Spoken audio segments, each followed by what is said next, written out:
Reason why I would re-enlist would only be because I am not making enough money on the civilian side. And I know there's a lot of service members that have recently transitioned out, and they're probably going through the same question of, should I go back into the Army or the military, and should I just go in the reserves or the National Guard?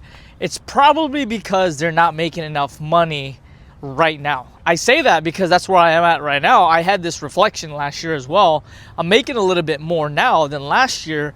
So that would be the number one reason why I would go back, is if I'm not making enough money here. And honestly, I would say that'll be the same reason why any veteran would want to go back in, is because of that security, that steady stream of income. The thing is, when you go into the civilian world, and you're working in corporate America or whatever, right? You're disposable, right? If they don't like you, or you're not adding value, or you're not making your numbers or whatever, they can easily cut you off.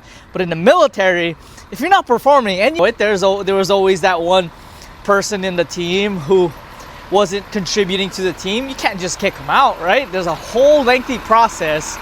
There's a lot of paperwork that needs to be involved. Did you do your 4856? Did you do your counseling? But they have no choice. They have to be, their contract is 3 to 5 years or whatever it is, right? And so it's not the same, but to where we're at now, if you want to go back in, that's probably because you're not making enough money. And so that's why it's so important, before you transition out, you have to have it lined up. Is your incoming job gonna pay for all your expenses? Does it include your BAS, your basic allowance for subsistence, your housing allowance? Does it incorporate all of that already, so that you're not stressed out, to where you get rid of that back door, you burn the ship, and you're going all in?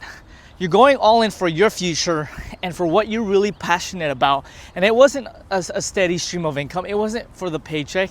It was for a calling. That's why we all signed up. It was a calling. It was, in my opinion, because at some point you have to truly realize that it is a sacrifice. It is a commitment. It's 3 to whatever years you committed to. That's what you signed up for.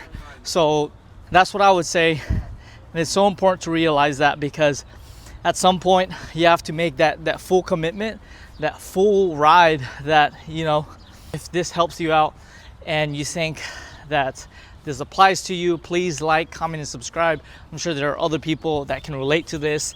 And if that's you, you're on the right page. You're in the right channel. So we'll see you on the next video.